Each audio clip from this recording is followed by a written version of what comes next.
Eu então vou fazer o seguinte, eu vou falar um pouco sobre o Apocalipse, explicar mais ou menos o que ele significa, não é? E aí depois a gente pode fazer uma descrição mais ou menos sucinta do que está constituído e depois a gente pode estudar ele, pegar o Novo Testamento e lendo junto e conversando. Eu acho que essa é uma maneira boa da gente percebendo os detalhes no meio do caminho. Com certeza. Pode ser assim? Por mim pode. O que vocês acham, pessoal? Todas as cabecinhas assim. Eu acho ótimo. Eu acho que é uma oportunidade assim de ouro, né? A gente tentando entender um pouco essa simbologia toda, né, Otacílio? Tá bom. Então vamos lá. Então a gente vai, claro, estudar o Apocalipse com a nossa visão espírita, né? A gente não é bíblico, a gente é espírita. A Bíblia é realmente tanto o Velho quanto o Novo Testamento é um repositório de informações espirituais, mas que a gente precisa saber ler. E a chave para a gente saber ler é a doutrina espírita. Então, a primeira coisa que a gente precisa entender é o que significa a palavra Apocalipse. Não é? Então, Apocalipse não significa destruição nem fim do mundo, porque é uma palavra Apocalipse do grego, uma palavra retirada do grego que está formada por um prefixo e uma palavra. O prefixo é apó. Apó significa negação. Tá certo? É como a gente usa o N, né? O ninguém, alguém, ninguém. Ninguém é negação da existência de alguém. Tá certo? Então, apó significa negação. E a palavra caliptó significa oculto, escondido. Então, apocaliptó é negar o que está escondido. Significa revelar. Certo? Esse é o significado da palavra apocalipse, é revelação. Eu vejo que não tem nada a ver, né, com a conotação assombrosa da palavra.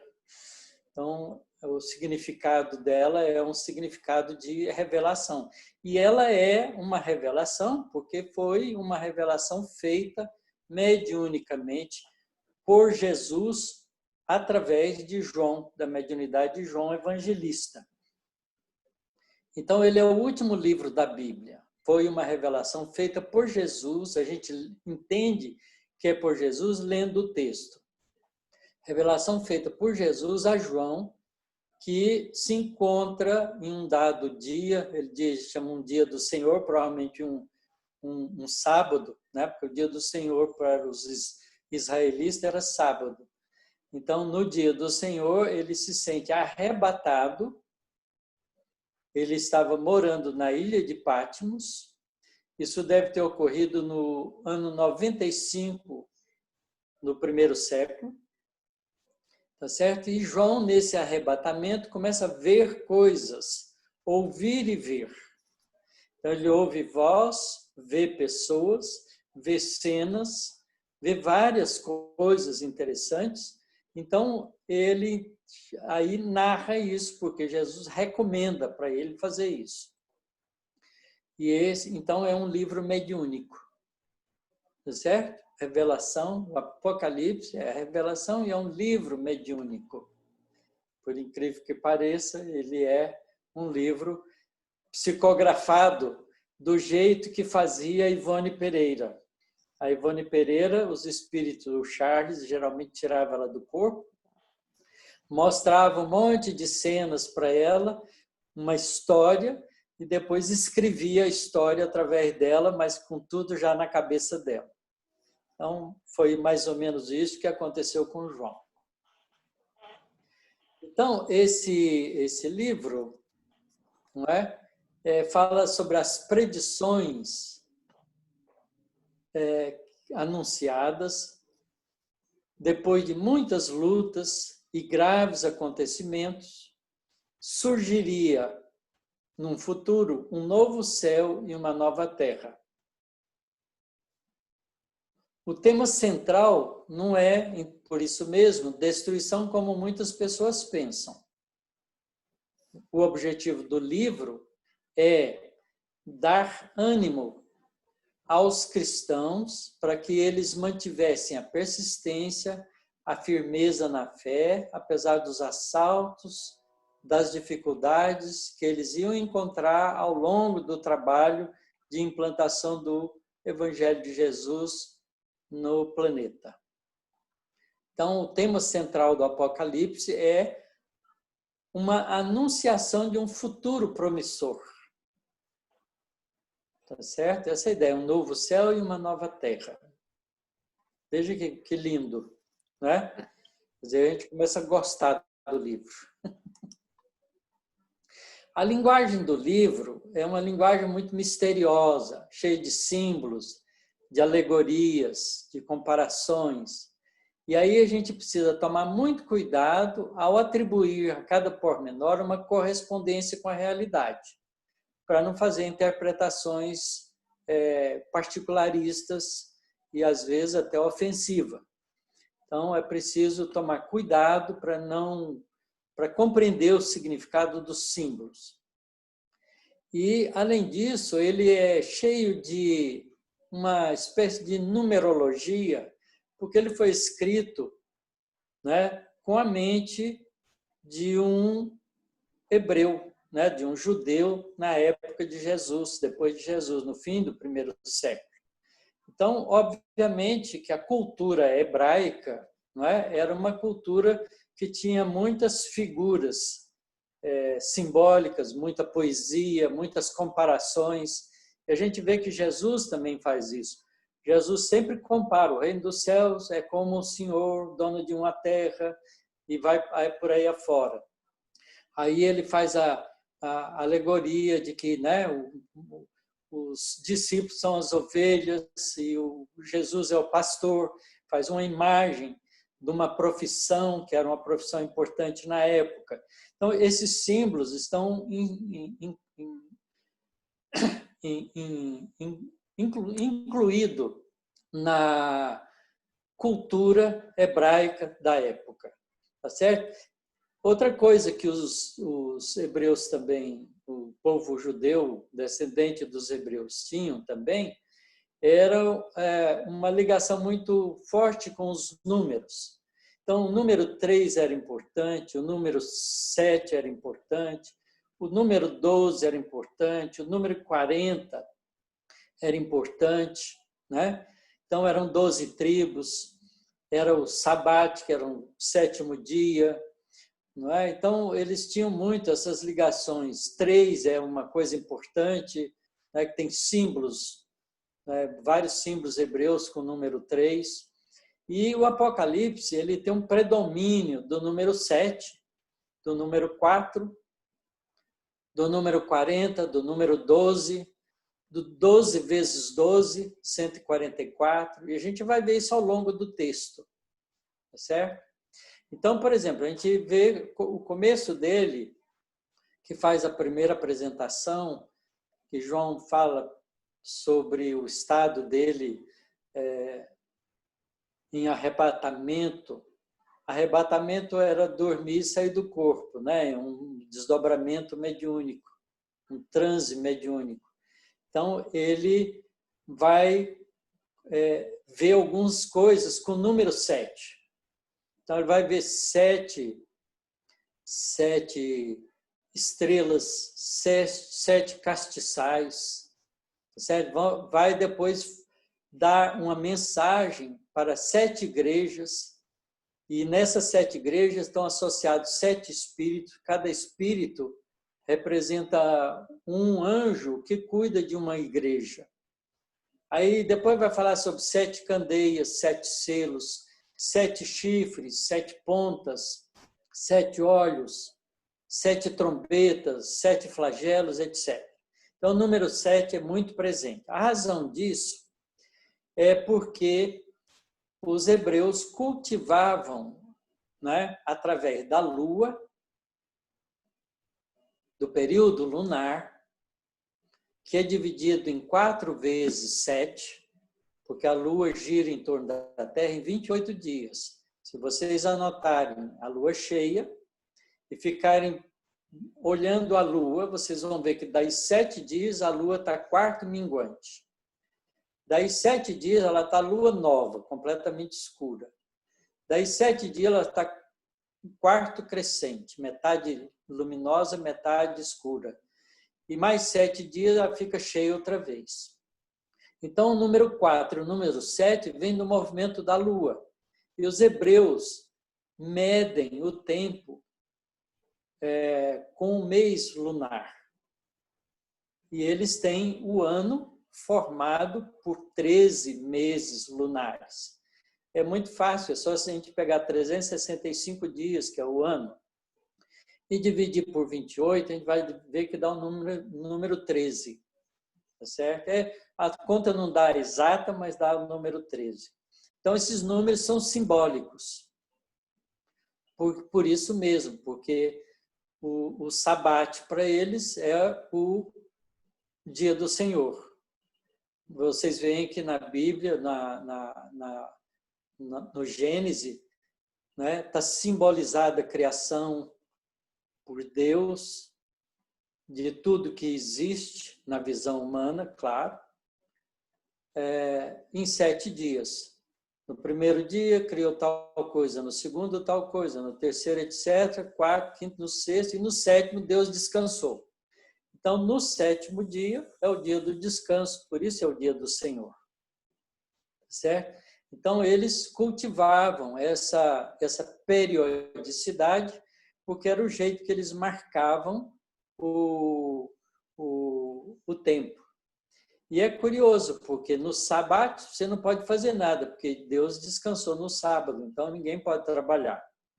Tá certo? Então, essa cultura vem exatamente dessas visões religiosas, um pouco mítica, né, que o povo hebreu tem da visão espiritual, visão teológica que eles cultivaram. Então, isso vai aparecer no livro. O livro vai estar cheio de símbolos. E a gente, então, tem que entender esses números como ciclos. Certo? Ele não pode ser tomado ao pé da letra. São ciclos. 7 igrejas, por exemplo, significa todas as igrejas. Certo? Porque fecha o ciclo. Certo? Então, não tem mais nenhuma igreja, são 7. Então, isso significa, o número 7, nesse caso, significa todas as igrejas. E é claro que essa visão que está colocada lá no Apocalipse também tem um significado para o nosso momento. Significa todas as religiões. Então, o Apocalipse vai falar disso também. Tá certo? Então, a gente precisa entender. 7 anjos significa todos os espíritos responsáveis por aquela função.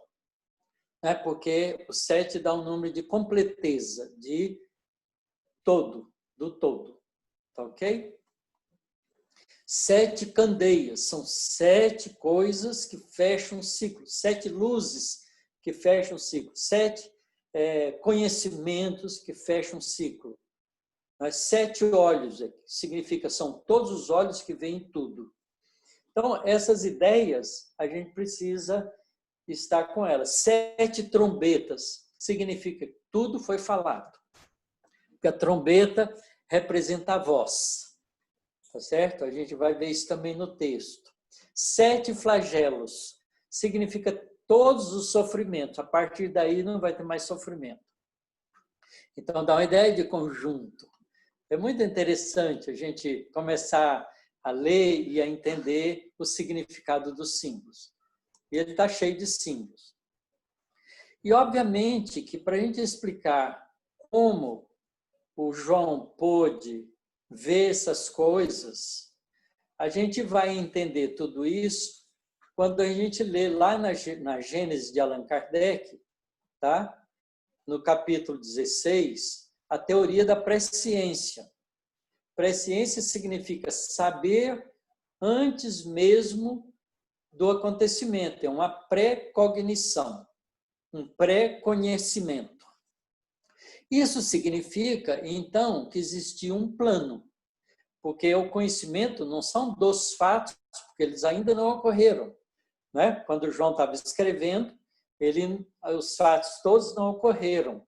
Os fatos iam ocorrer, é uma mensagem que tem um período de começo no livro e um período de fim, que é a mudança do planeta Terra. O começo representa exatamente o término do trabalho físico, presencial que Jesus fez na Terra. Então, o Apocalipse é um livro que fala desde Jesus até a mudança do planeta para um mundo melhor. Certo? Então, presciência significa que Jesus tinha planejado, né, e com o conhecimento espiritual de um espírito crístico, angelical, como ele, que tem conhecimento profundo da evolução de humanidades, não só a dele que ele participou, como outras que deve estar acompanhando, e da nossa que ele é o gerente maior. Então, ele podia planejar tudo isso dentro do período adequado, vendo o desenvolvimento evolutivo dos espíritos que vivem na Terra, então fazer um histórico e uma previsão disso para a mudança do nosso planeta para o mundo de regeneração. Então, a Bíblia contém muitas predições. A gente vai ver, tem outras predições. Jesus faz a predição da derrocada do templo. Ele faz um símbolo, na verdade, dos dois templos. Do primeiro templo, que é o corpo dele, que ele diz, né? Derrubem esse templo, em 3 dias eu reergo. Quer dizer, que ele estava falando sobre o corpo dele. Quer dizer, eles iam matá-lo e ele ia reaparecer 3 dias depois. Aí ele fala da predição do templo de Salomão também, que foi também destruído no primeiro século.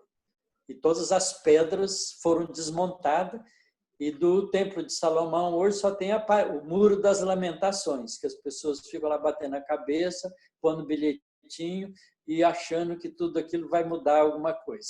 Tá certo? Então, a gente vê que tanto o Velho Testamento quanto o Novo Testamento tem muitas predições. Então, se a gente quiser entender isso direitinho, é só ler a Gênese, as predições segundo o Espiritismo, que está nos capítulos 16 e 17, tá? Da Gênese.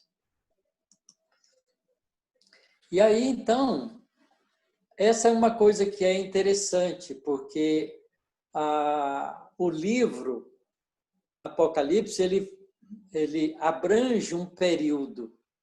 O período que ele abrange é a vinda de Jesus, o trabalho de Jesus, termina o trabalho de Jesus, Jesus volta para o mundo espiritual, espera os discípulos começarem a tarefa, chama João, mais ou menos no ano de 95 do primeiro século, para num arrebatamento, e mostra para ele o replanejamento feito por Jesus do Evangelho, do trazimento do Evangelho até a mudança do nosso planeta para o mundo de regeneração, a Nova Jerusalém.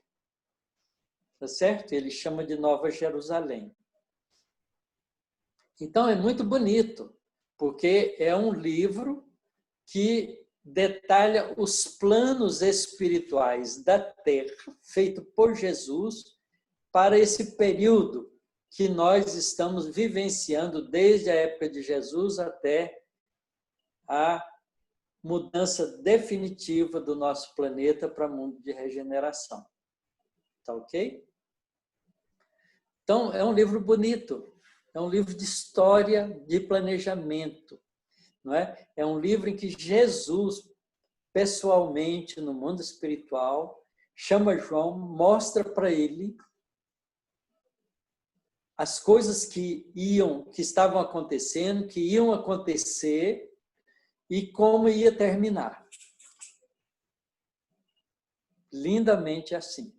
Então, eu sou muito entusiasmado com o Apocalipse, que eu acho ele aquela coisa que me assombrava muito, e eu aprendi a ver a bondade de Jesus nele, porque ele mostra para a gente como é que nós, humanidade na Terra, iríamos nos desenvolver com todos os problemas, as violências, as agressividades, as conquistas, né? Até a gente chegar a um amadurecimento de uma boa parte da humanidade a ponto de poder fazer uma transição para um mundo melhor, obviamente, com um processo de seleção, um processo de escolha. E aí o Apocalipse fala isso. Os que vão ficar estão marcados com selos de Deus.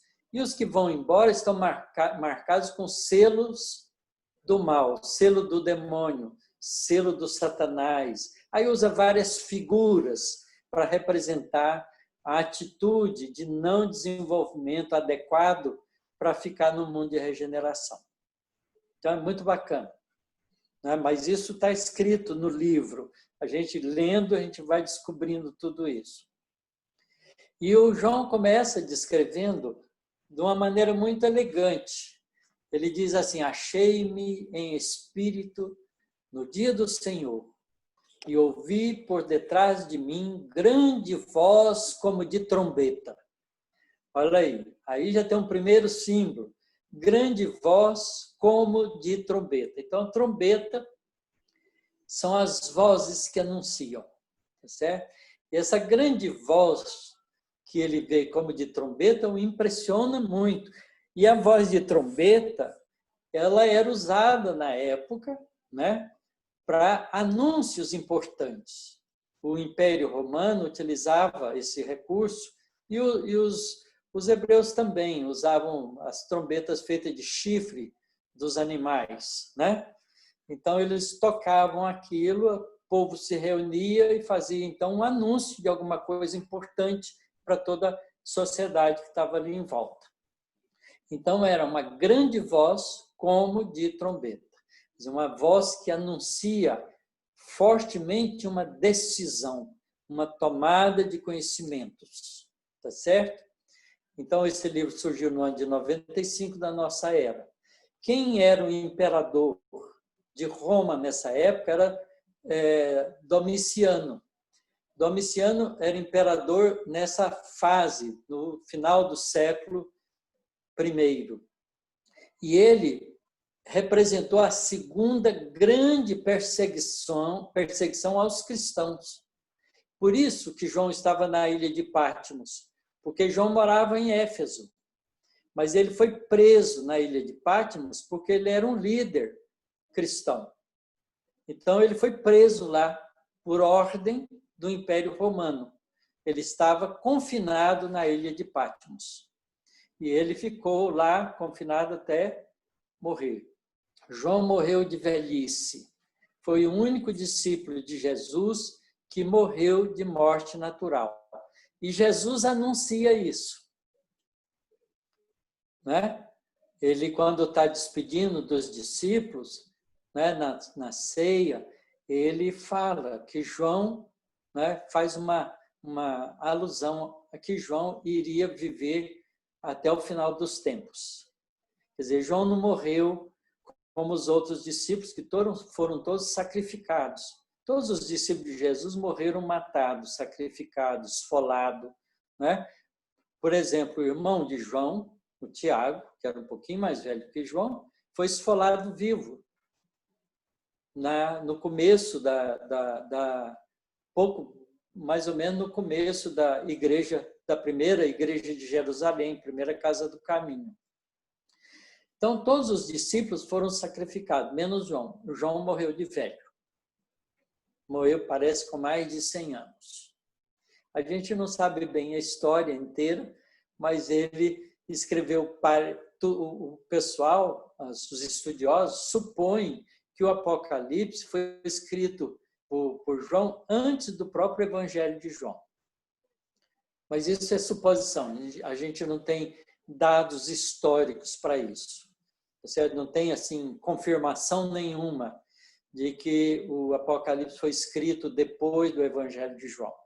Na verdade, tudo indica que nem João escreveu nenhum dos dois livros, porque João tinha dificuldades, já estava velho, então ele ditava para um dos seus discípulos. Um dos discípulos de João é que escreve. A gente tem um livro que eu tenho algumas discordâncias dele, mas que fala sobre isso, que é o Evangelho de Antioquia, Inácio de Antioquia. O livro Inácio de Antioquia narra esse período todo. É um livro mediúnico, mas ele tem algumas informações que não são confirmadas, né? Que batem em contradição com outras informações que a gente tem de outros médiuns e outros espíritos. Então, a gente tem que ler tudo isso com um pouco de atenção, né? Não acreditar, mas tomar como informação e guardar para o gasto. Quando a gente tiver confirmação, a gente usa para divulgar para os outros, tá certo? Como vocês todos são estudiosos, se quiser ler o livro Inácio de Antioquia, leiam. Vale a pena. É uma leitura agradável, interessante, dá muitas informações do movimento cristão nessa época, na Ásia Menor. Fala de Paulo, fala de vários discípulos de Jesus, todos esses seguidores que viveram e acompanharam o trabalho dos evangelistas no primeiro século. Muito interessante. Então, isso também é uma suposição, que o Apocalipse foi escrito antes do Evangelho de João.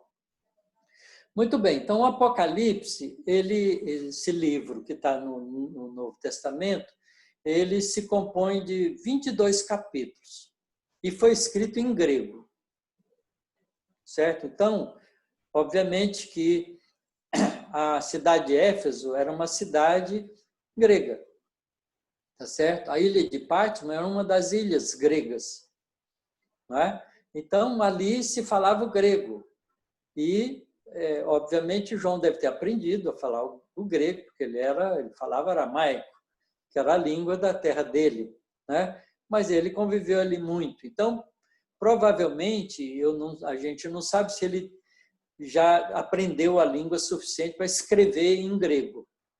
Por isso que as pessoas acham que quem escreveu foi um dos discípulos de João. João ditou o livro para um dos seus discípulos que escreveu o livro. E o Inácio de Antioquia fala isso também no livro.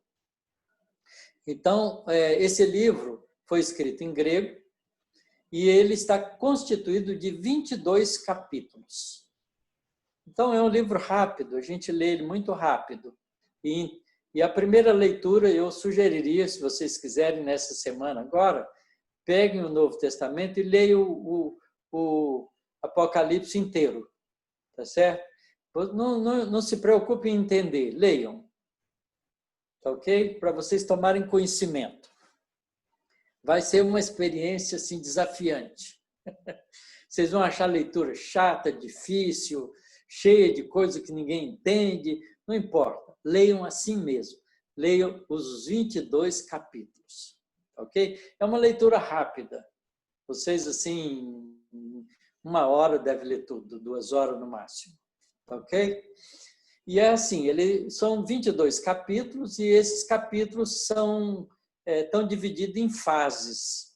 Os 3 primeiros capítulos descrevem a revelação, a sua autoria e a sua dedicatória a 7 igrejas.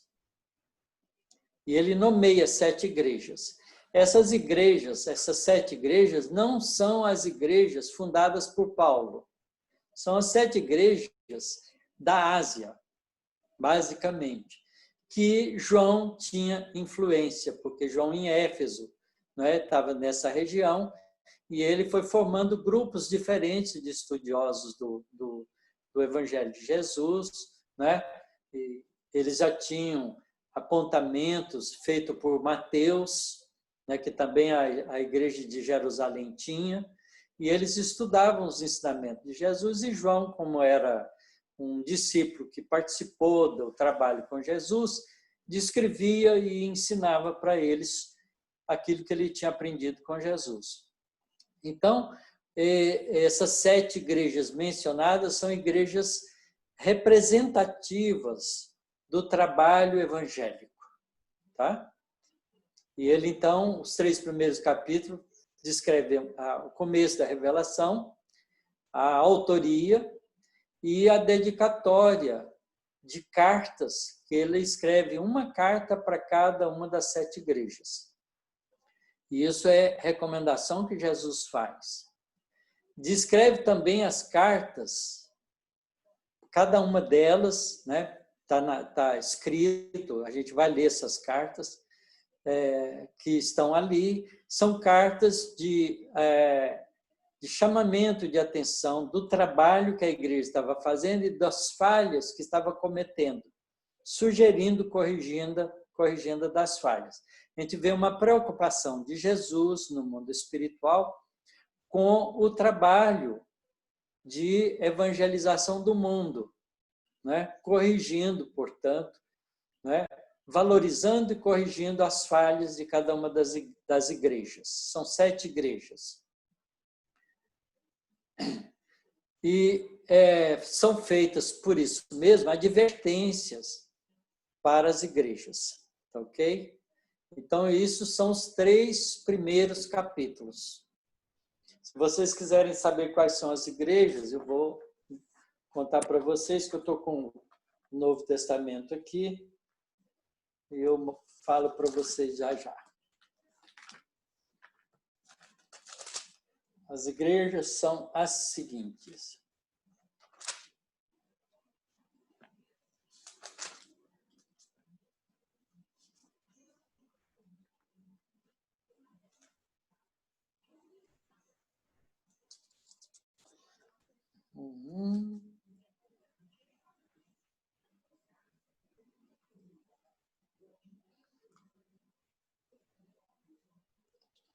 Então, a primeira carta é para a igreja de Éfeso. Veja, a igreja que João fundou e que também Maria de Nazaré participava, porque Maria de Nazaré morou em Éfeso junto com João. E no começo do trabalho, ela ajudava ele, trabalhava com ele. Depois ela foi ficando mais idosa, então ela ficava na casinha dela, atendendo as pessoas, e João trabalhava na igreja de Éfeso. Depois vem a igreja de Esmirna, depois a igreja de Pérgamo, a igreja de Tiatira, a igreja de Sardes, de Filadélfia e a igreja última de Laodiceia. São 7 igrejas, tá? É muito interessante isso. Essa é uma dedicação, né, para as igrejas da Ásia. Está bem claro isso, né? O livro começa assim, o primeiro capítulo. Revelação de Jesus Cristo, a qual Deus lhe deu para mostrar a seus servos as coisas que brevemente devem acontecer, e pelo seu anjo as enviou e as notificou a João, o seu servo, o qual, João, testificou da palavra de Deus e do testemunho de Jesus Cristo, porque ele participou do trabalho do Evangelho, e de tudo que tem visto. Bem-aventurado aquele que lê, e os que ouvem as palavras dessa profecia e guardam as coisas que nela estão escritas, porque o tempo está próximo. Veja, é uma previsão, uma presciência mesmo.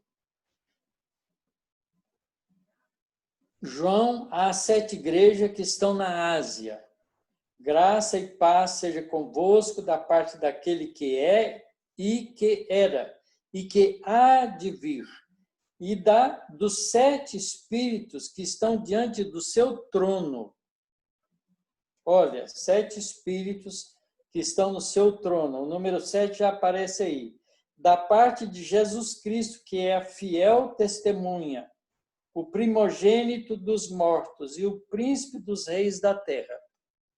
É curioso essa linguagem, né? Porque príncipe é menos do que rei. Mas aqui ele é o príncipe dos reis da terra. Quer dizer, ele é o máximo de todos os reis da terra. Aquele que nos ama e em seu sangue nos lavou dos nossos pecados e nos fez reis e sacerdotes para Deus e seu Pai. A ele glória e poder para todo sempre. Amém. É uma linguagem interessante, né? Tá certo? Eis que vem com as nuvens, e todo olho verá, até os mesmos que o traspassaram, até aqueles que o mataram. E todas as tribos da terra se lamentarão sobre ele. Eu sou o Alfa e o Ômega, o princípio e o fim, diz o Senhor, que é e que era e que há de vir, o Todo-Poderoso. Então, é Deus falando, né? Através da revelação por Jesus, de uma decisão que não é Jesus que toma por si mesmo, mas cumpre também uma profecia, porque Jesus disse, quando isso ia acontecer, nem ele sabia, nem ninguém sabia, só Deus que sabia, só o Pai que sabia. Então, é também uma informação, quer dizer, esse livro mostra, né, João, no arrebatamento, ele vê várias cenas, e nessas cenas ele vê uma espécie de colégio angelical, de espíritos superiores, organizando e definindo a vida na Terra até a mudança para o mundo de regeneração. É muito bom, muito bonito. Então, é muito interessante a gente entender isso desse jeito. Tá? E ele continua dizendo, João em Patmos, a visão de Jesus glorificado, mensagem às igrejas da Ásia.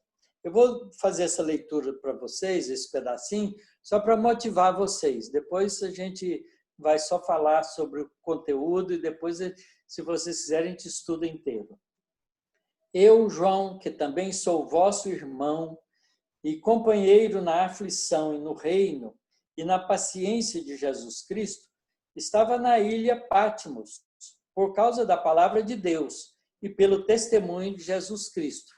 Ele estava lá porque o Domiciano, né, pôs um decreto de perseguição aos cristãos por causa de Jesus. E ele, então, foi exilado na ilha de Patmos. Como ele já era velhinho, né, eles não o sacrificaram.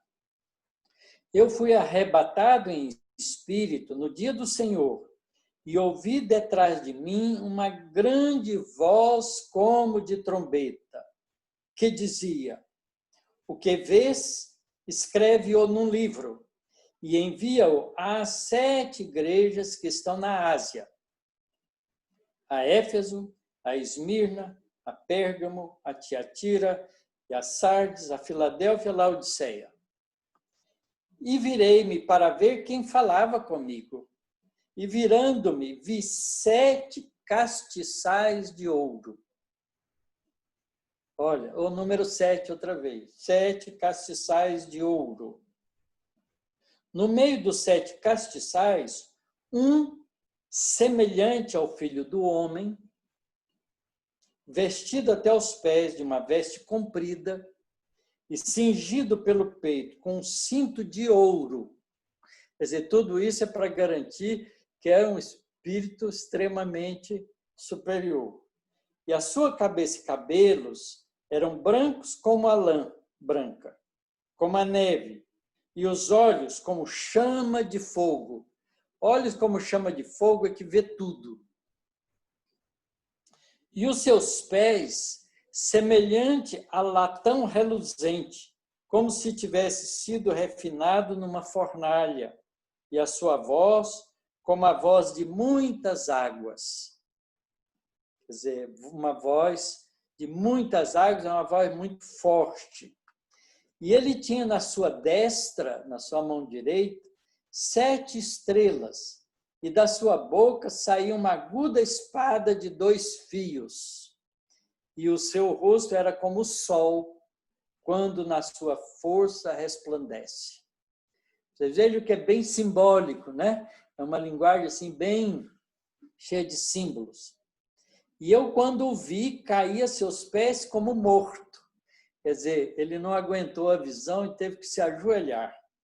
E ele pôs sobre mim a sua destra, dizendo-me: não temas, eu sou o primeiro e o último.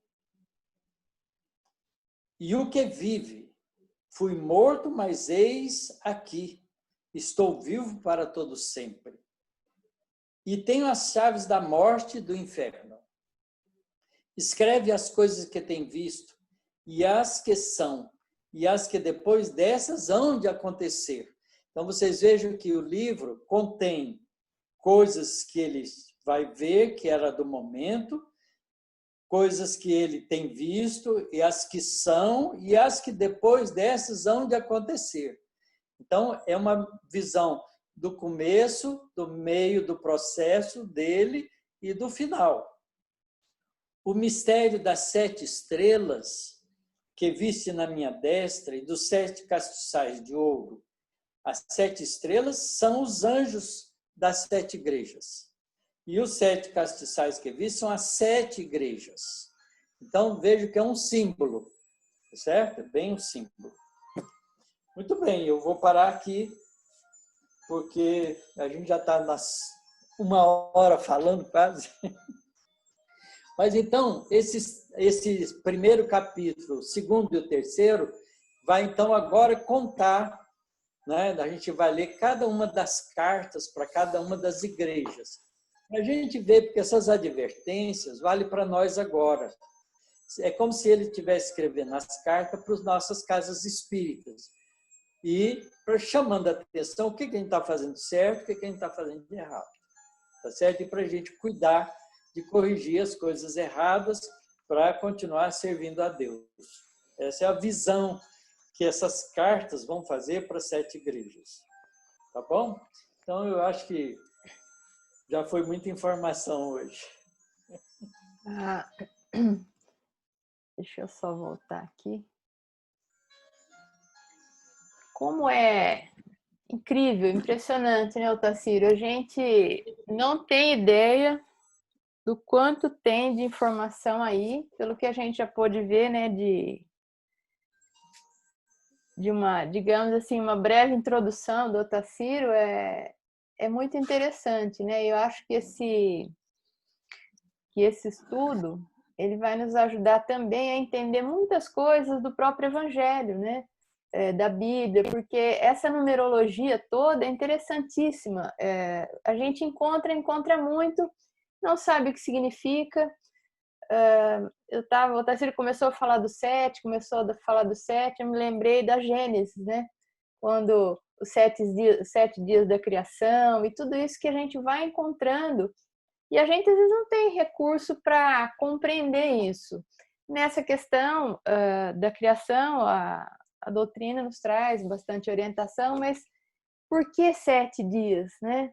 E não 3, e não 4, e não 10? Certamente tem motivo. Não deve estar ali por acaso, né? Então, acho que acho não, com certeza, viu, Tacílio? Vai abrir nossos horizontes para um entendimento maior, né? E o próprio livro deve conter coisas assim muito interessantes. É um livro de esperança, né, Otacílio? Diferente do que a gente acha, do que a gente tem às vezes ouvido falar, porque fala Apocalipse, tudo que vem, né, com essa denominação apocalíptica, Apocalipse, é tudo relativo ao fim do mundo, à destruição, ao final mesmo, né? E olha como a gente tem o privilégio, né, de assim, uma oportunidade incrível de entender essas coisas com uma outra visão, com a doutrina. porque muitos companheiros nossos, irmãos nossos aí da humanidade, acreditam fielmente, né, no final dos tempos, no fim do mundo, e estão por aí esperando. Então, é de uma bondade. Vocês têm que sentir a vontade para me interromper e perguntar, viu? Podem Sim. fazer isso. A gente está começando a se ambientar, né, com você, então se a gente tem essa liberdade, também é legal para poder perguntar alguma coisa. Pessoal, vocês têm alguma colocação, alguma dúvida? Muitas, talvez, né? Que fiquem à vontade, não se constranjam. Ô, Tassiro, quando a gente fala de mundo de regeneração, período de transição, essa transição planetária e todo esse assunto que vem à tona, acabou vindo nesse momento, nesses nossos estudos, né? A gente vê, existem pessoas, existe até uma colocação que outro dia eu vi feita pelo Haroldo Dutra Dias, de que o próprio Emmanuel teria falado que existe eu não me lembro se é o ano 54, existem pessoas aí colocando datas, colocando limites para uma mudança, para um início, uma demarcação para o que seria esse início do mundo de regeneração.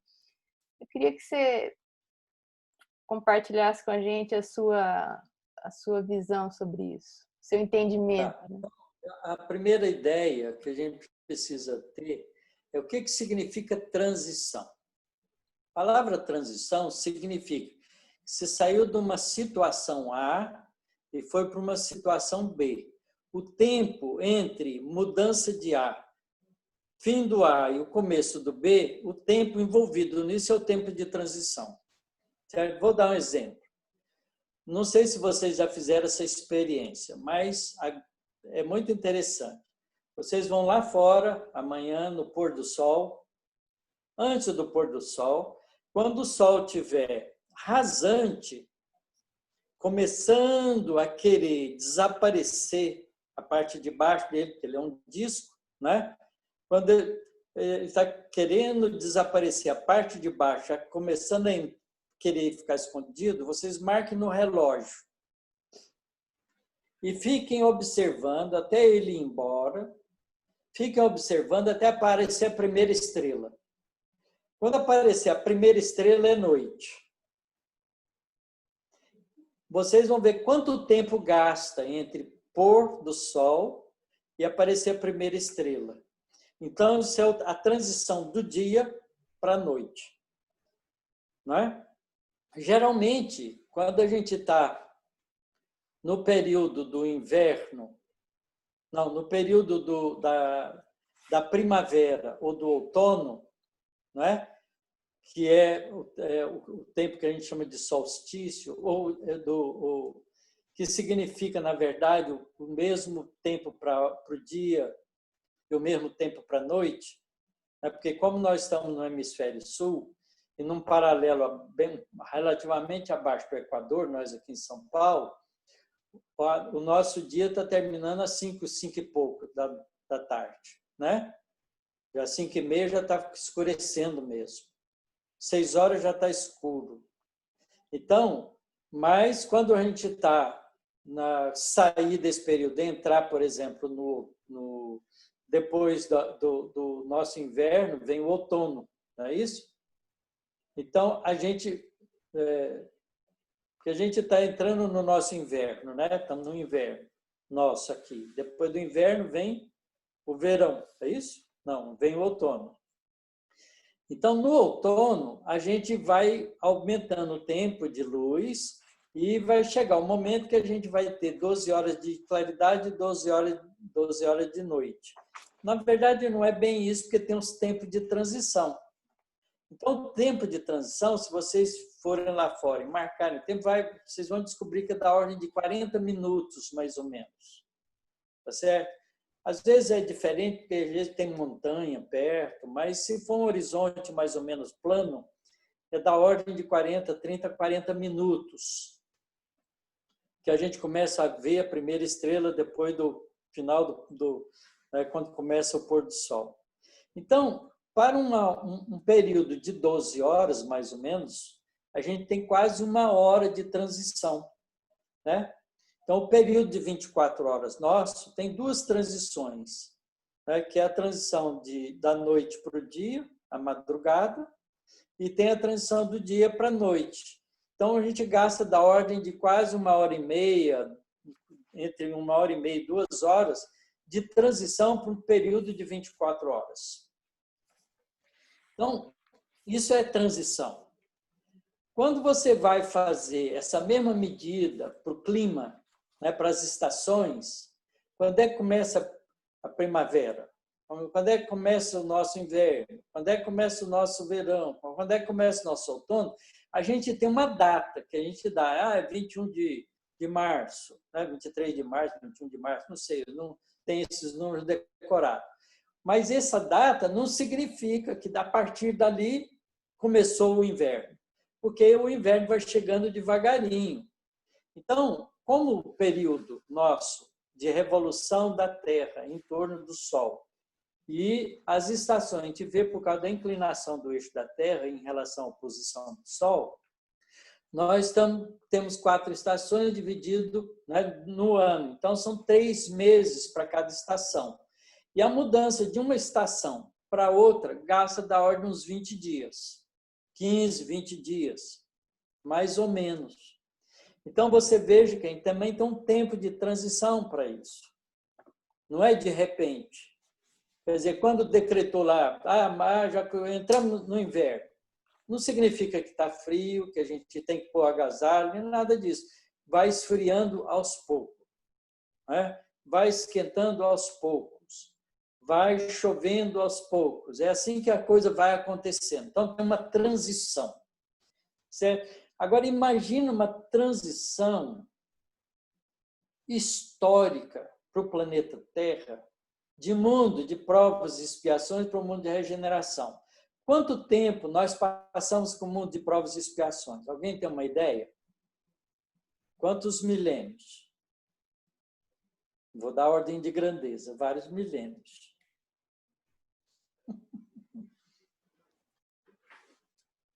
A gente não sabe direito, né?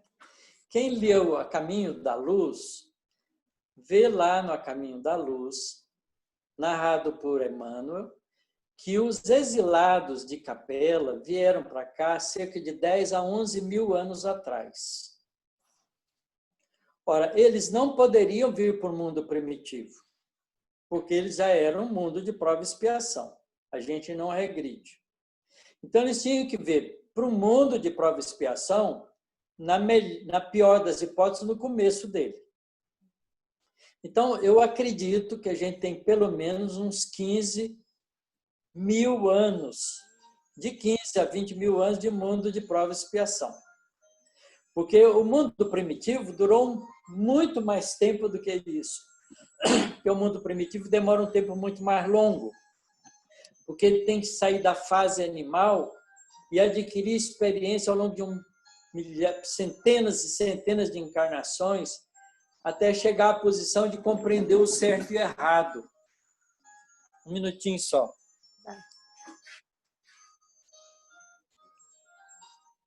Beleza? Vem tomar um remédio. Então, não é? Esse tempo de transição, se a gente tem da ordem de 15, 12, 13 mil anos de mundo de provas e expiações, qual será o tempo de transição para o mundo de regeneração? Que não é abrupto. Ele tem que ser um tempo de transição. Nós vamos sair da situação A para a situação B. Qual é a característica de um mundo de regeneração? Os espíritos que vivem no mundo de regeneração não têm que passar por expiações, só por provas e aprendizado. Expiação é do mundo de prova e expiação. O mundo de regeneração não tem expiação. A gente lê lá no Evangelho segundo o Espiritismo, no capítulo 3, né? Pluralidade dos mundos habitados, há muitas moradas na casa de meu pai, e a gente vê, né, a descrição de um mundo de provas e expiação e uma descrição do mundo de regeneração. Comparando os dois, a gente vê que no mundo de regeneração, a gente não tem expiação. Sabe por quê que não tem? Porque quando a gente comete um erro, a gente percebe logo e corrige. Então, não precisa expiar. Claro. Ainda tem a lucidez de compreender isso. A gente vai errar, vai cometer equívocos, mas não vai deixar as consequências dos equívocos escravizar a gente durante séculos. Porque é isso que cria expiação. Sim. Onde a gente aprende isso? Naquela frase de Jesus. Reconcilia com teu adversário enquanto está a caminho com ele. Porque senão, aí vem a expiação. Você será entregue ao juiz. O juiz te julgará, te entregará ao oficial de justiça. O oficial de justiça te entregará ao carcereiro e pagarás até o último ceitil. Isso é expiação. Sim. Mas se a gente reconciliar, não tem isso, porque não vai ser preciso ser entregue ao juiz. Tá certo? Uhum. Então, no mundo de regeneração não tem expiação. Então, pensem, quanto tempo a gente ainda precisa para se livrar das expiações para ficar no mundo de regeneração? Então, esse tempo de transição não pode ser curto. Tá certo? Ele tem que ser da ordem de 1000 anos, pelo menos. Então, qualquer data colocada aí é fantasia. Fantasia dos médiuns de presciência que, pensando com a vida da Terra, precisa de uma data. Como a gente precisa da data para dizer, olha, agora é inverno. Começou a primavera. Começou coisa nenhuma, não tem nenhuma flor ainda. Mas já começou a primavera. Não é bem assim, não é? Entendeu? Então, é isso que eu penso sobre a transição. Transição planetária não se dá em período curtíssimo. Ele precisa de um tempo longo. Vou dar outro exemplo para vocês que a gente vai discutir nesse Apocalipse. Qual é a população do nosso planeta Terra? Segundo Emmanuel, no livro Roteiro, lição número 9, falando sobre a Terra, diz que somos pouco mais de 20 bilhões de espíritos que vivemos na Terra. Ora, qual é a vida média hoje de um povo, de uma pessoa? É da ordem de 75 anos, certo? Vamos exagerar, vamos pôr 100. Suponha que a gente viva 100 anos em cada encarnação. Tá ok? Ora, nós somos 7 bilhões e meio de espíritos encarnados hoje. Quanto tempo a gente precisa para dar oportunidade para todos os pouco mais de 20 bilhões reencarnarem? No mínimo, 300 anos. Tá certo? Para todo mundo ter oportunidade de vir aqui, ficar quites com a expiação e pronto para ir para o mundo de regeneração. Pelo menos. E supondo que ele vai conseguir isso numa encarnação. Se não conseguir, ele vai ser levado para o mundo de expiação e prova, como os capelinos lá para trás. Como a Terra, algum planeta que está na fase da Terra de 10, 12, 15 mil anos atrás. Como aconteceu com os capelinos. Eu estou repetindo a história. Sim. Pensando nas informações espirituais que a gente tem. Então, é preciso de um tempo, como a misericórdia divina é grande e quer que o maior número de espíritos fique na Terra, não é? Tem que dar uma oportunidade de última hora. É natural isso. Então, a gente tem 1000 anos, pelo menos. É a resposta que a Joana de Anjos deu para o Divaldo. O Divaldo estava preocupado, vai chegar o segundo milênio e tal, né? Como é que vai ser e tal? E ela disse, olha, você não se esqueça que o terceiro milênio, que a gente vai entrar, começa no ano 2000 e vai até o ano 2999. Ela deu o recado certo para ele. Sim, claro. Ele contou isso numa palestra. Né? Então, é assim mesmo, os espíritos que estão no mundo espiritual têm uma medida diferente disso. Sim. Essa transição vai gastar um certo tempo. Porque é um trabalho de preparar o mundo para a regeneração muito lento. Nós temos que mudar a nossa política, nossa economia, nossa educação, nossa cidadania. Você tem que aprender a viver. Nós estamos aprendendo forçado pelo Covid, tá certo? A voltar para a família, a dar menos importância ao trabalho profissional, como se ele fosse a nossa fuga dos problemas familiares. Não é? Estamos aprendendo a viver de uma maneira mais solidária e estamos tendo uma experiência de revelação, porque quem é joio está mostrando que é.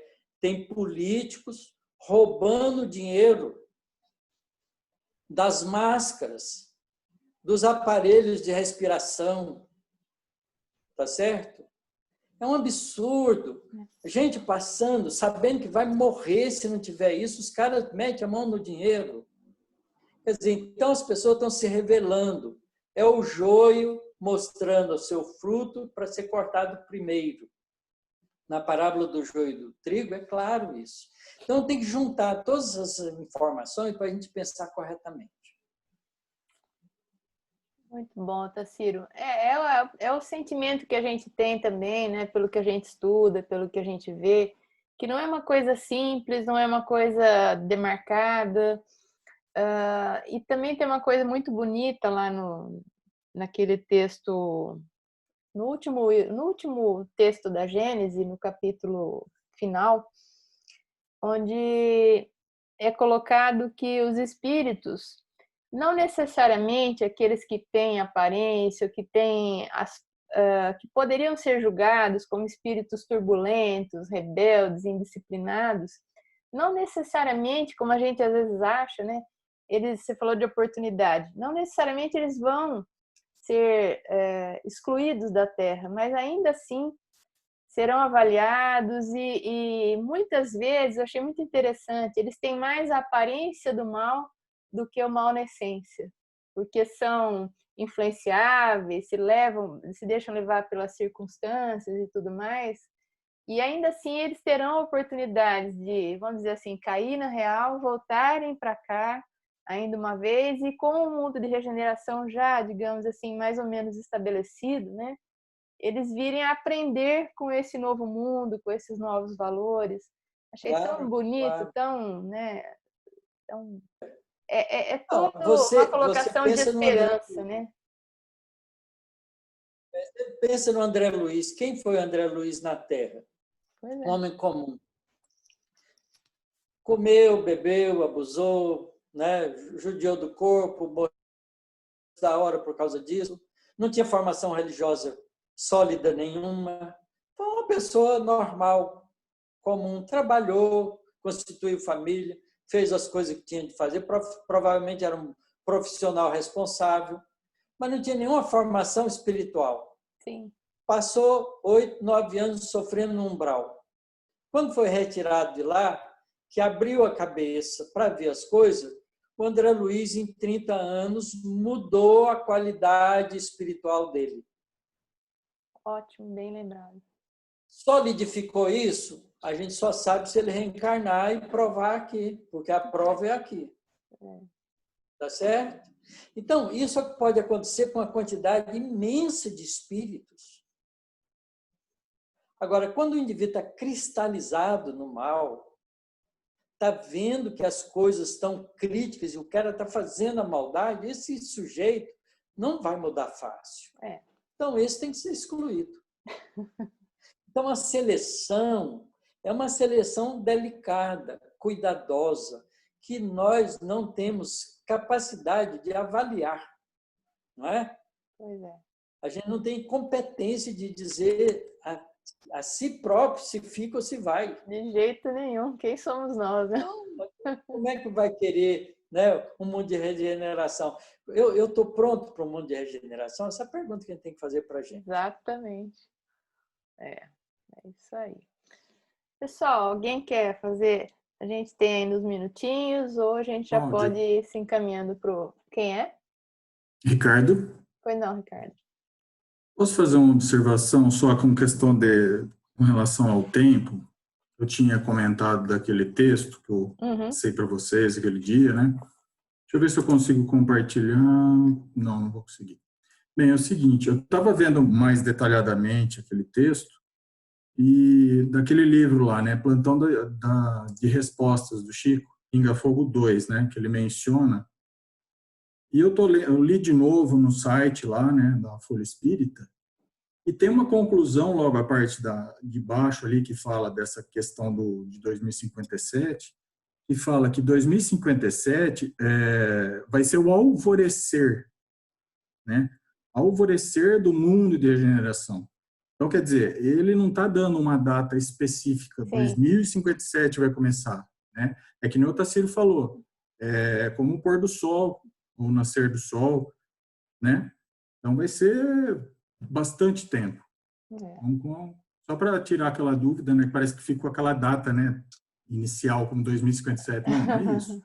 É o alvorecer. É bom para a gente estar aqui estudando, né? Para a gente deixar as coisas bem definidas na nossa cabeça.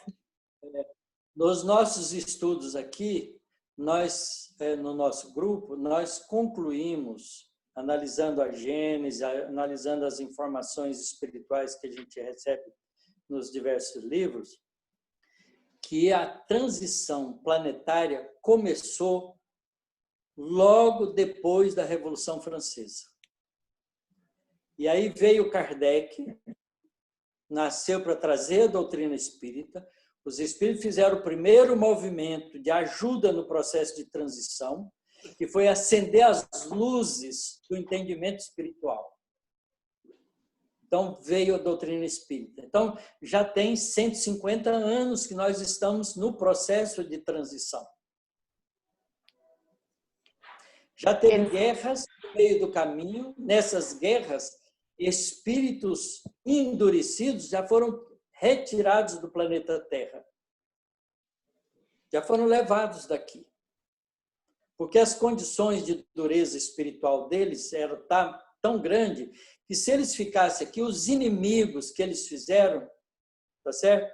Iam atormentá-los de maneira tal que nem eles aguentavam, além disso, atrasavam os inimigos que iam ficar fixados nisso. Então, isso ajuda no processo de regeneração dos espíritos que sofreram e ficaram com mágoa. Então, os espíritos mais endurecidos já não fazem parte, já não estão fazendo parte, já estão sendo retirados. Tem uma mensagem psicografada por Bezerra de Menezes através de um médium lá do Espírito Santo, que já desencarnou, Júlio Grande. Eu conheci ele, esse rapaz. Ele foi contemporâneo de Mocidade Espírita comigo. Então, ele era um bom médium. Bezerra deu uma mensagem para ele. Pouca gente conhece essa mensagem, eu tenho ela escrita. E o Bezerra diz lá que os espíritos mais endurecidos, já tem, essa mensagem deve ter uns 30 anos, os espíritos mais endurecidos já estavam sendo retirados do planeta Terra. Então, esse processo é um processo lento. A gente não pode marcar uma data. 2057 é uma data fluida, tá certo? Porque pode ser um ano antes, pode ser um ano depois, depende do nosso comportamento, depende do comportamento do grosso da sociedade. Como nós temos livre-arbítrio, pode variar. Então, não tem data fixa. O importante é a gente entender que nós já estamos no processo. E se a gente não cuidar, a gente não fica.